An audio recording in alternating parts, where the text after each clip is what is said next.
I've always believed that some chapters of a person's life don't end with a clean final sentence. They taper off like a trail that dissolves into the woods.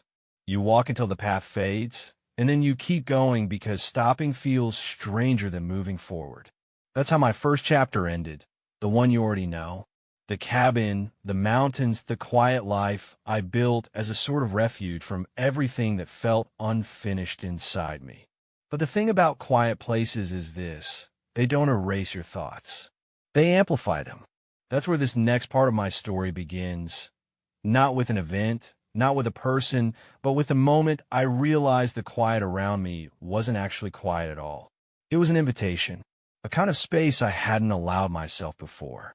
And this is where the real shift in my life started. 1. Settling into silence. When I first moved into the cabin, I didn't think of it as a permanent decision. I told myself I was taking some time away, which is something people say when they don't want to admit they've made a choice. I packed lightly, thinking I'd go back to the city after a few months, maybe half a year. But weeks turned into months, and months turned into something steadier. I started waking up before the sun, not because I had to, but because my body fell into rhythm with the woods around me. At first, the mornings felt foreign. The cold air pinched my lungs. The forest noises were unfamiliar, a language I didn't quite understand.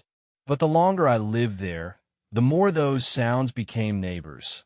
The rustle of deer in the distance, the creaking of trees shifting with the temperature, the occasional snap of a branch under something heavier than a rabbit. And in that quiet, I started to recognize thoughts I'd been avoiding for years.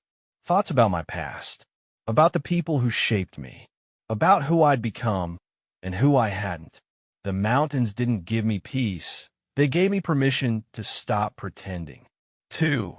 The work of being alone. People have this idea that living alone in the mountains is peaceful, serene, almost meditative. And it is sometimes, but it's also work. Real work. Physical work. The kind that keeps you grounded in your own body. Chopping firewood. Clearing snow from the roof. Fixing leaks. Carrying water. Repairing tools. Keeping the stove burning. And then there's the other kind of work, the emotional kind. You can't outrun your thoughts when your only company is the wind and the crackle of firewood. You end up confronting things. Slowly. Honestly. Not because you choose to, but because eventually there's nowhere else for the thoughts to go except straight through you. I found myself thinking about Ethan more than I expected. Not in a dramatic or nostalgic way, just in the sense that he'd always been a constant thread in my life. Someone who knew my flaws without being bothered by them. Someone who could read my silences. I also thought about Anna.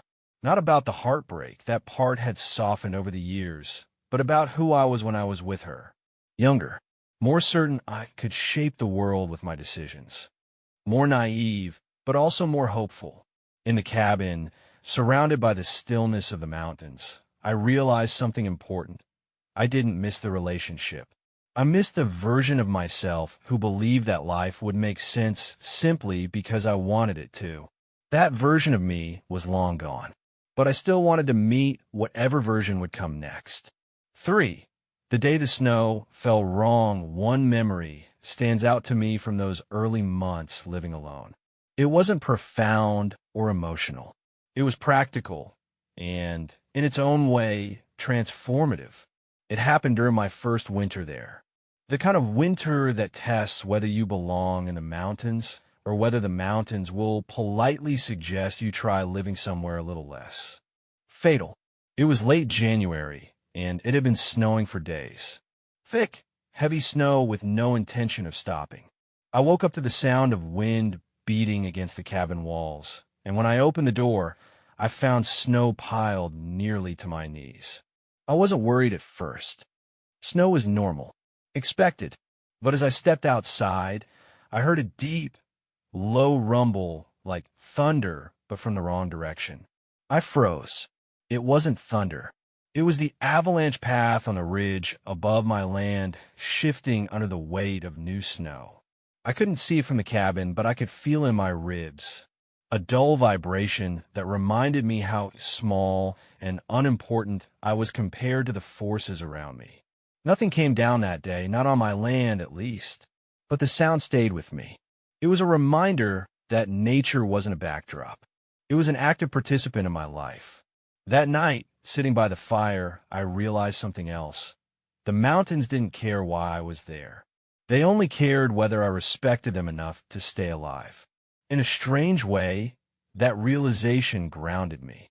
Life made more sense when the stakes were real. For a visit from the past, it was nearly a year after I moved to the cabin when I got a message from Ethan. He'd been working long hours, traveling constantly, burning himself out in ways I recognized all too well. He asked if he could come out for a weekend. "I need air," he wrote. "Real air." When he arrived, he stood outside the cabin with his hands stuffed in his jacket pockets, laughing at how unreal everything looked. "You actually live here," he said, as if the concept had only now become believable.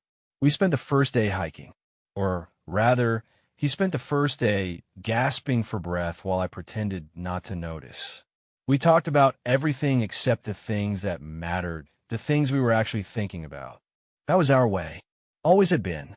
But that evening, after we'd eaten and the fire was burning low, he finally asked the question I'd been expecting. "So, are you happy here?" I didn't answer immediately. Not because I didn't know, but because I wanted to say it honestly. "I'm learning how to be," I finally said. He nodded slowly, letting the words settle. Ethan had always understood the difference between being happy and becoming happy. They weren't the same. One was a state. The other was a direction. Before he left, he hugged me. Ethan was never a big hugger. It caught me off guard. He held on a moment longer than usual, then stepped back and said, "Take care of yourself out here." Seriously, I promised I would. And I meant it.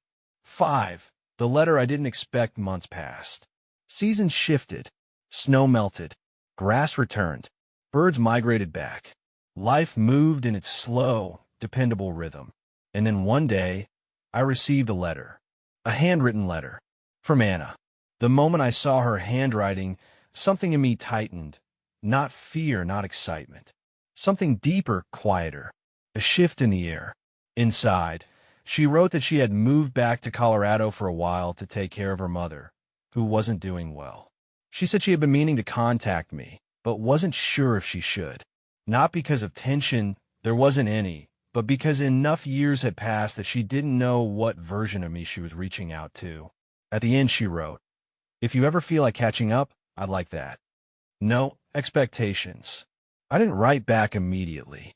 I let the letter sit on my table for 3 days. Every time I walked by, I saw it.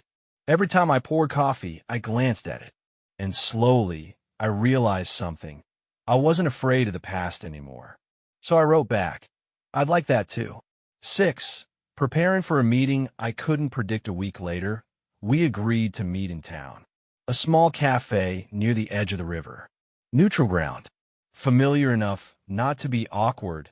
Unfamiliar enough not to feel like walking back into old shadows. The drive there felt longer than it was. The mountains were calm that morning, soft light filtering through the pines, the road still damp from night rain. I tried to prepare myself emotionally, but the truth is, you can't prepare for reuniting with someone who shaped your life. Not after years apart. Not genuinely. I didn't know if it would feel strange, or painful, or comforting, or nothing at all. I only knew I was ready to find out. 7. Seeing Anna again when I walked into the cafe. She was already there, sitting by the window, hair a little shorter, posture a little quieter. She looked older, but then again, so did I. For a moment, she didn't see me, and I had a second to observe her the way you look at someone in a dream you didn't expect to have. Then she looked up. Her expression didn't break into a smile immediately. It softened first. Recognition, warmth, uncertainty, relief, all layered in a way only time can create. "Hi, Tim," she said. "Hi," I replied. We sat. We talked. At first about simple things. Surface-level things. The past, but only the safe parts. Then gradually, deeper currents emerged. Not romantic, not painful, just two people acknowledging the role they once played in each other's lives. There was no tension, no longing, just clarity. At one point, she said, "I'm glad you're okay." "I am," I told her. "Are you?" She nodded. Getting there. And in that moment, I understood. This wasn't about revisiting anything. It was about honoring the path we had shared and recognizing how far we'd both traveled since it diverged. 8.